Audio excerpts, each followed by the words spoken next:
이 성경을 볼 때 꼭 하나 강조하고 싶은 부분이 있습니다. 그게 뭐냐면은 이 성경을 창문으로도 봐야 되지만 이 성경을 거울로도 봐야 된다라는 그런 부분입니다.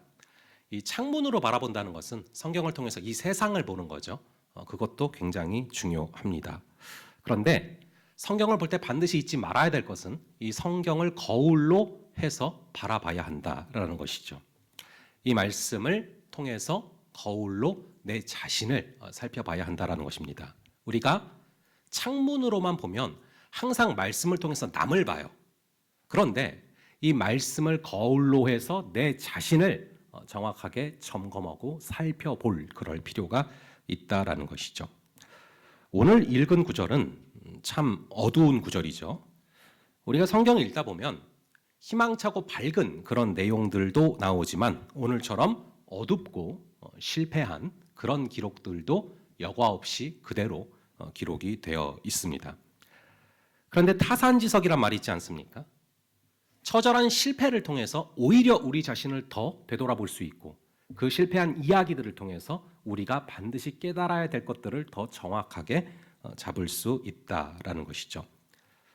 여러분이 빛을 보내주시는 것도 사랑이지만 저녁에 잠들 수 있도록 어둠을 주시는 것도 사랑입니다. 이 식물을 자세히 보면요, 빛을 굉장히 좋아하지만 이 식물이 오히려 이 가로등 바로 옆에서 이 자라나는 식물들은 계속해서 빛이 있는 환경이 되기 때문에 오히려 열매가 맺히지를 않습니다. 그러니까 태양에 자라나게 하는 힘과 태음에 열매를 맺게 하는 그 힘이 모두 있어야 되는 것이죠. 그래서 이 밝은 빛만 하나님의 사랑이 아니라 때로는 어두움조차도 하나님께서 허락하시는 사랑이다라는 것을 자연을 통해서 깨달을 수 있는데 오늘 다소 어두워 보이는 이 구절들이 우리로 하여금 귀한 성령의 열매를 맺게 하는 그런 구절이 되시기를 주님의 이름으로 축원합니다. 저희 한번 12절의 말씀, 오늘 본문 12절의 말씀을 함께 읽어 보겠습니다. 시작.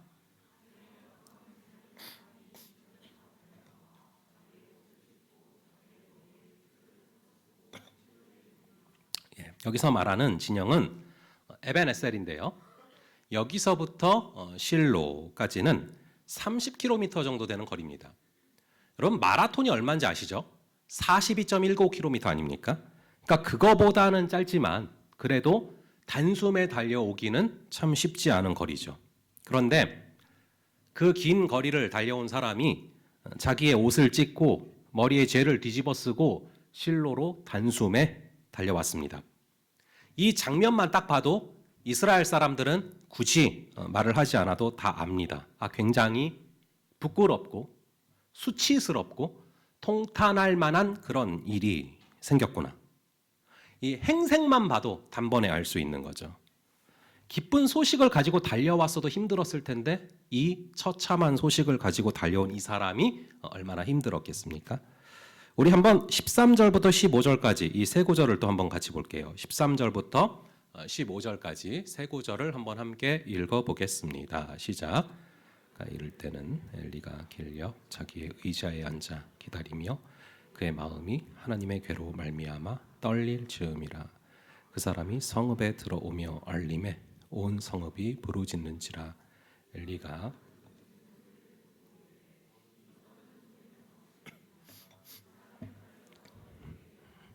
그때 엘리의 나이가 98세라 그의 눈이 어두워서 보지 못하더라. 자, 13절에 보니까 엘리가 자기 의자에 앉아서 기다렸다라고 기록되고 있는데요.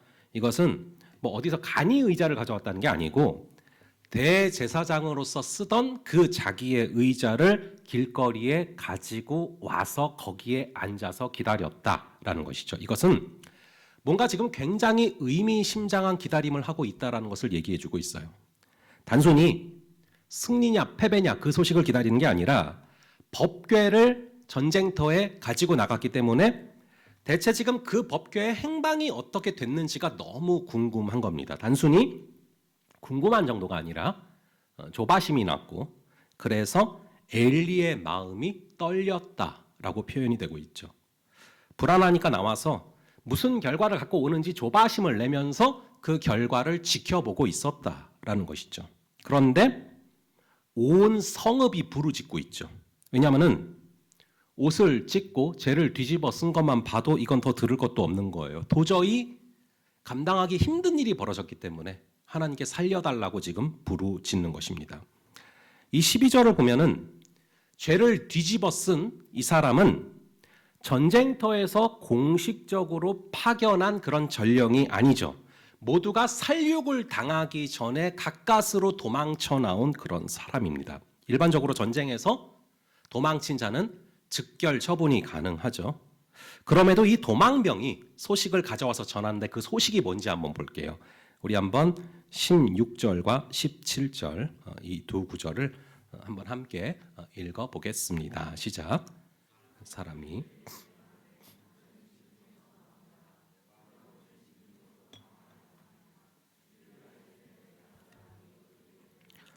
소식을 전하는 자가 대답하여 이르되 이스라엘이 블레셋 사람들 앞에서 도망하였고 백성 중에는 큰 살육이 있었고 당신의 두 아들 홈니와 비느하스도 죽임을 당하였고 하나님의 괴는 빼앗겼나이다. 참 가슴 아픈 소식이죠. 이 소식을 전하는 발걸음이 얼마나 힘들었겠습니까? 기쁜 소식을 전해야 좀 신바람이 날 텐데 이 힘든 소식을 전해야 되는 그 발걸음이 얼마나 힘들고 지쳤겠습니까? 우리가 살아가는 이 세상은 힘든 소식으로 가득해요. 듣기 싫은 소리는 그냥 가만히 있어도 계속해서 우리 귀에 들려옵니다. 그래서 우리는요, 힘든 소식을 듣기 전에 기쁜 소식을 듣고 하루를 시작해야 됩니다. 기쁜 소식이 무엇입니까? 복음이죠. 하나님의 말씀이죠. 눈 뜨자마자 우리가 세상의 소식을 듣고 시작하면 낙심되기가 쉽습니다. 그래서 여러분 눈 뜨자마자 세수 안 해도 하나님이 다 이해해 주시니까 성경부터 펼치시고 말씀으로 시작할 수 있는 그런 저와 여러분 되기를 간절히 바랍니다. 이 말씀으로 시작하는 사람과 뉴스로 시작하는 사람은 인생이 다를 수밖에 없습니다. 당연한 얘기 아닙니까? 인풋이 다른데 어떻게 아웃풋이 똑같겠습니까? 굳이 찾아 듣지 않아도 나쁜 소식은 계속해서 하루 종일 들려오지만 기쁜 소식은 내가 의도적으로 찾아 듣지 않으면 들려오지 않는다라는 것이죠. 제가 얼마 전에 이 회사에서 고위 임원급까지 올라가는 사람들의 공통점에 대한 콘텐츠를 우연히 본 적이 있는데 굉장히 인상적인 부분이 있었습니다. 의외로 고위 임원급들 가운데 이 낙천적인 분들이 많다는 거예요. 왠지 우리 생각에는 이게 잘못됐고 저게 잘못됐고 시니컬한 분들이 거기에 많이 있을 것 같지만 의외로 통계를 내보니까 긍정적인 사람들이 그 자리에 많다는 거죠. 그 이유를 분석해낸 통찰이 참 신선했는데 어떤 상황이나 어떤 사람에게서 단점을 찾아내는 것은 누구나 쉽게 할 수 있는 일이라는 거죠.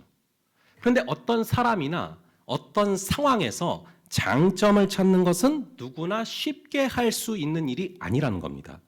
그래서 사실은 이 낙천적인 사람들이 상당히 고도의 능력과 지혜를 갖고 있는 사람들이고 그런 분들이 통계적으로 고위 임원급들 가운데 많다는 거죠. 이걸 우리에게 적용을 해보자면 안 들으려고 해도 나쁜 소식은 계속해서 들려오지만 기쁜 소식은 일부러 찾아 들어야 들리기 때문에 눈 뜨자마자 우리가 기쁜 소식을 찾아 듣자라는 것입니다. 우리가 명절 때도 살펴봤지만 세상은 지독하게 우리의 마음을 뺏어가려고 혈안이 되어 있습니다. 그러므로 날마다 기쁜 소식으로 무장하고 일터로 학교로 여러분들의 세상으로 나아갈 수 있는 그런 저와 여러분 되기를 간절히 바랍니다. 결국 오늘 본문에서는요. 길거리에 나가서 의자까지 다 준비를 해놓고 들은 소식이 다 도망갔고 다 죽었고 기껏 들고 갔던 법궤까지 뺏겼다는 겁니다. 우리가 이 앞장을 쭉 읽어보시면 나오지만 1차 전쟁에서 블레셋에게 패배를 했어요.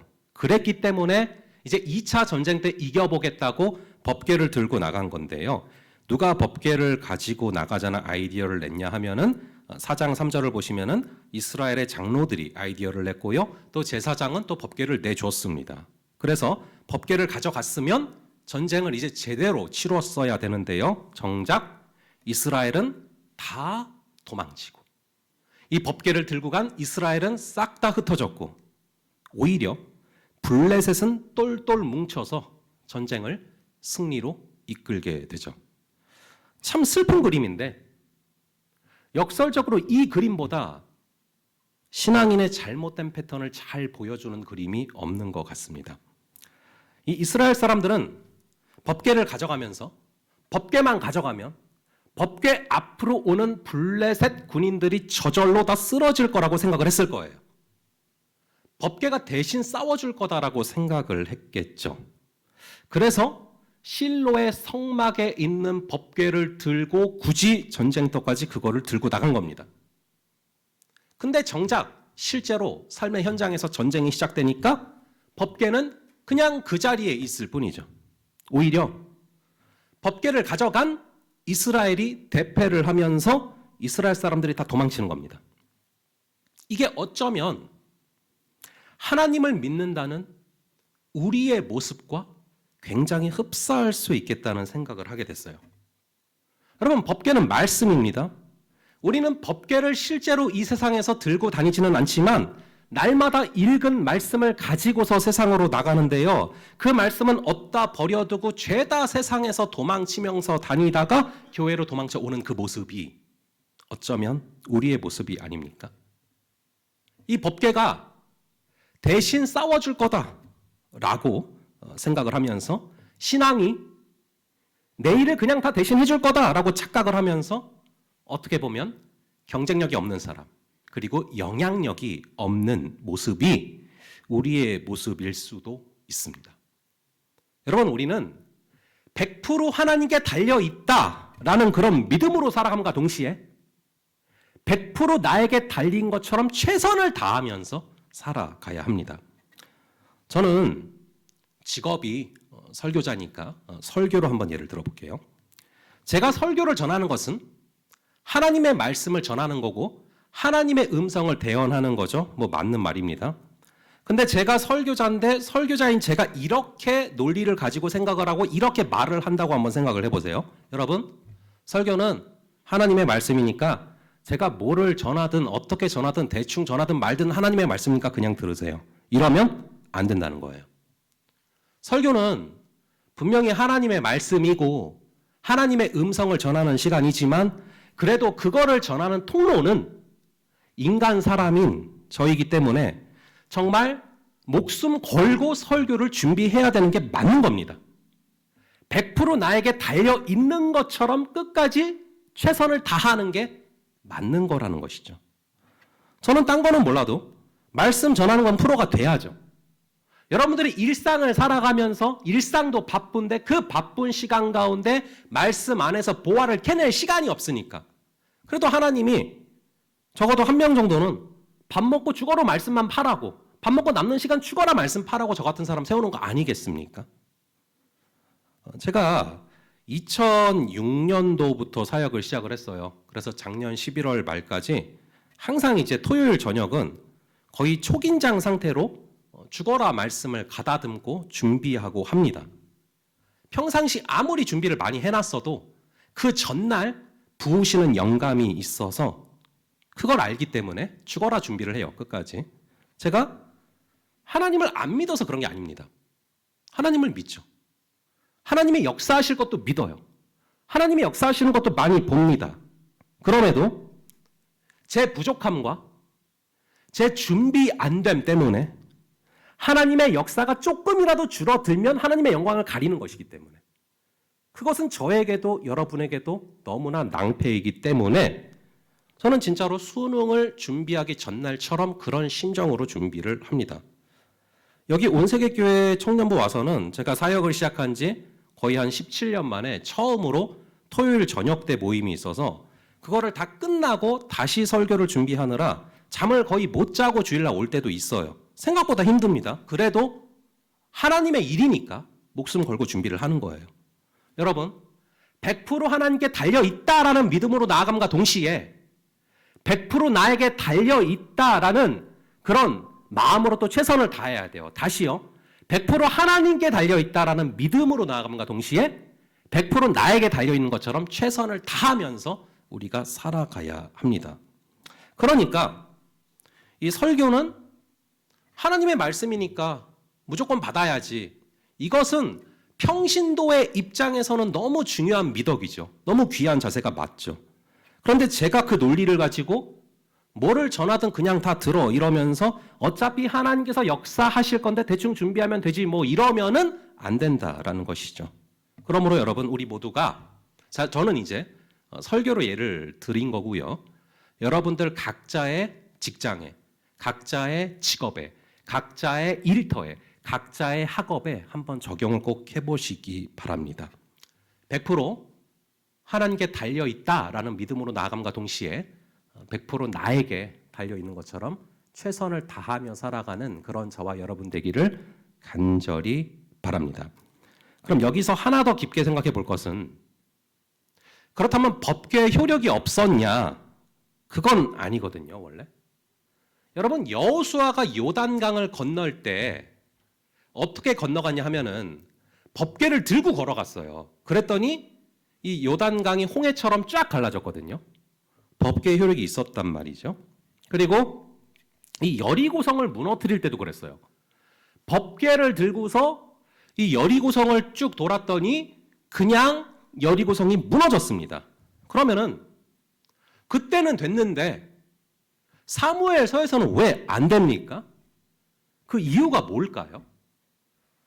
제가 이번 주에 담임 목사님과 말씀을 나눌 기회가 주어져서 목사님께 이 똑같은 질문을 한번 던진 적이 있어요. 목사님께서는 과연 여기서는 법궤를 들고 가는데 왜 역사가 없었다고 생각을 하십니까?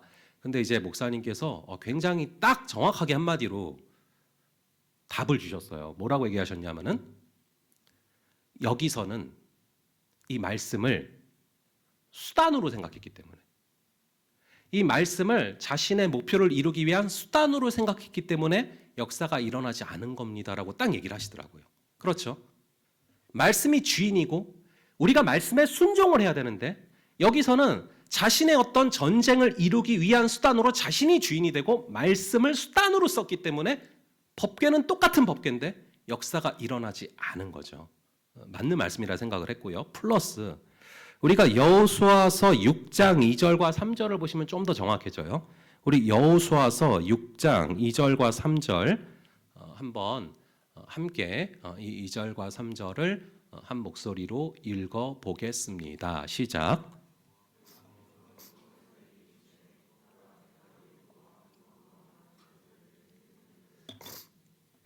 모든 군사는 그 성을 둘러 성 주위를 매일 한 번씩 돌되 엿새 동안을 그리하라. 특히 2절을 보시면 나오죠. 그 이유를 좀 아시겠습니까? 여호와께서 여호수아에게 이르시되, 여기에 정답이 있어요. 하나님께서 그렇게 하라고 말씀하셨기 때문에, 하나님께서 그렇게 하라고 명령을 하셨기 때문에 지금 그 일이 벌어진 겁니다. 그러니까 말씀을 하셔서 그 전쟁을 치루었을 때는 하나님의 전쟁이 돼요. 그런데 인간의 생각으로 나가서 치르는 전쟁은 그냥 인간의 전쟁으로 끝나는 것입니다. 하나님이 때로는 하지 말라고 하시는 전쟁도 있어요. 그런데 그런 전쟁을 했다가는 지는 거죠.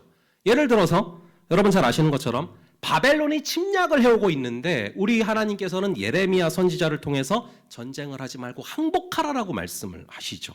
그래서 예레미야가 그 말을 그대로 이스라엘에게 전했다가 완전히 죽을 뻔했어요.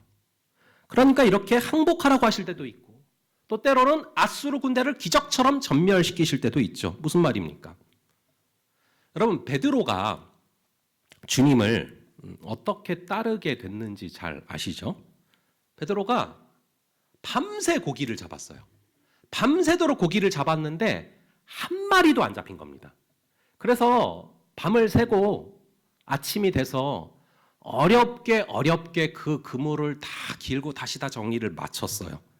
그렇게 해놨는데 갑자기 나타나신 예수님께서 베드로에게 오른편으로 그물을 던져라 라고 말씀을 하시는 겁니다. 여러분 이 말씀을 들었을 때 흔쾌히 순종이 되겠습니까? 아니 저분은 30년 내내 목수만 하신 분인데 나는 날 때부터 어부인데 저분이 목수였는데 뭘 알겠어 이런 마음이 안 들겠어요? 이 시간대는 절대 고기가 안 잡히는 시간대인데 그래서 아침에 다 안 잡고 밤새 잡고 아침에 그물 정리하는 건데 뭘 모르시네 이런 마음이 안 들겠습니까?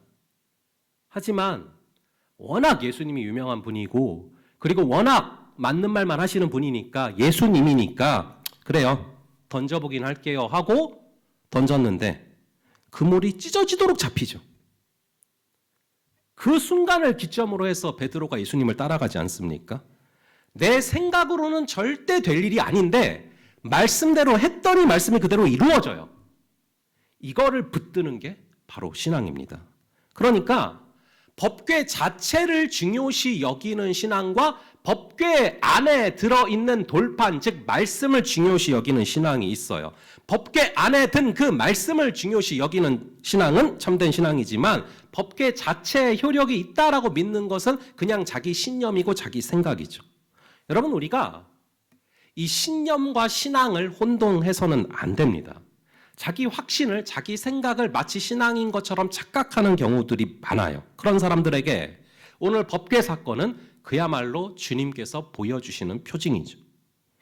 말씀에 의지하는 신앙이 아니라 내 생각에, 내 고정관념에, 내 자아에 의지하는 그런 신앙은 결정적인 순간에 우리가 실족을 하게 되는 것이죠. 우리는 평생 자기 생각에서 그리고 자기 중심적인 사고에서 떠나는 그런 삶을 살아야 됩니다. 여러분 창세기 12장 1절을 잘 아시지 않습니까? 본토 친척 아비 집을 떠나 내가 너에게 보여줄 땅으로 가라. 두 가지 명령이 뭐예요? 떠나 그리고 가라. 이 두 가지 명령입니다. 저는요 이 캐나다로 갈 때 이 말씀을 붙들고 갔어요. 떠나 그리고 가라. 근데 역설적인 게 뭔지 아십니까? 캐나다 안에서 참 행복해하고 있고 와 여기 뭐 지상천국이네 이러고 있는데 또 한 번 이 명령을 하시는 거예요. 떠나 그리고 가라. 이 말씀 붙들고 일로 왔는데 여기서 또 떠나라는 명령을 하시는 거죠. 그러니까 여러분 장소가 중요한 게 아니에요. 우리가 살아가는 모든 삶의 순간을 통해서 우리 주님은 떠나라라는 그런 훈련을 시키시는데 그것은 단순히 장소에서 떠나는 게 아니라 바로 내 중심적인 사고, 자기 중심성, 자아에서 떠나라라는 것을 명령하시는 것입니다. 너가 쌓아놓은 그 바벨탑에서 떠나라. 너가 쌓아놓은 너의 그 캐리어에서 떠나라. 이 명령을 하실 때가 있는 것이죠. 그럼 떠나서 어디로 가는 겁니까? 예수님께로 가고 말씀으로 가라. 그래서 우리 삶의 다양한 순간들을 통해서 계속 내 자아에서 떠나서 말씀으로 가는 그 훈련을 우리 주님께서 시키시는 것이죠. 날마다 내 중심적인 자아에서 떠나서 말씀으로 가는 그런 저와 여러분 되기를 간절히 바랍니다. 그래서 우리가 매일 이 말씀으로 가야 되고 매일 이 말씀을 배고파하고 먹고 마시고 살아가야 되는데 우리는 너무 잠깐 아닙니까? 아침에 한번 보고 하루 종일 생각 안 할 때도 있지 않습니까? 우리가 정말로 말씀이 꿀송이처럼 달아봐요. 밤새 보게 돼 있어요. 시간이 지나가는지 모르고 되게 돼 있어요. 여러분 정말로 말씀을 보면서 하나님의 성령의 음성을 들어봐요. 이 성경책이 안 젖을 수가 있나? 간절히 바라기는 날마다 나를 떠나서 내가 처한 상황을 떠나서 내가 갖고 있는 고정관념을 떠나서 말씀으로 나아가는 그런 저와 여러분 되기를 간절히 바랍니다. 저희 한번 오늘 본문 19절부터 21절을 한번 볼게요. 19절부터 21절 이 세 구절을 한번 함께 보겠습니다. 시작. 그의 며느리인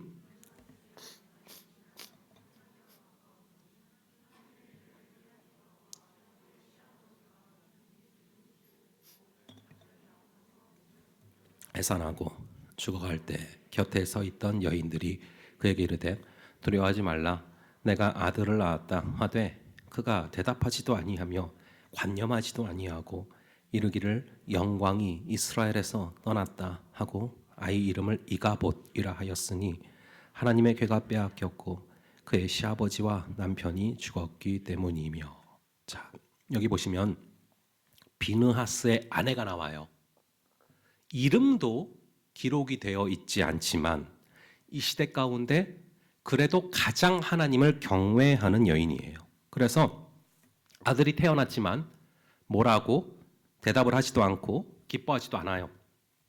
괴를 뺏겼고 남편이 죽었고 하나님이 떠났는데 아무런 희망이 없는 겁니다. 근데 중요한 것은 이 여인이 아들 이름을 하나 부른 게 오늘 설교의 핵심이에요. 죽어가면서 태어난 아들 하나를 보고서 이름을 뭐라고 짓습니까? 이가봇이라고 지어요. 이가봇은 영광이 떠났다라는 뜻입니다. 이 영광은 하나님의 임재를 말하는데요. 주로 빛으로 표현이 되죠. 하나님이 계시는 곳에는 빛이 임하고요.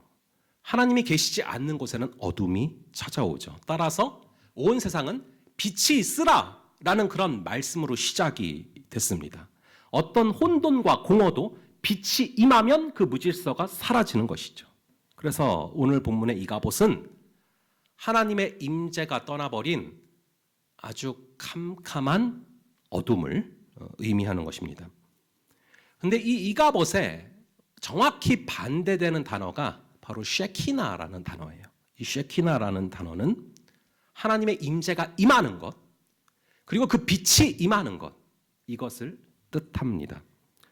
저희가 아까 인사도 했고 그랬지만 이번에 계속 결혼식이 많잖아요. 올해 굉장히 결혼식이 많아요. 근데 제가 지난번에 이제 결혼식에 참여를 했다가 이 영광이라는 단어, 이 쉐키나라는 단어가 확 떠올랐습니다.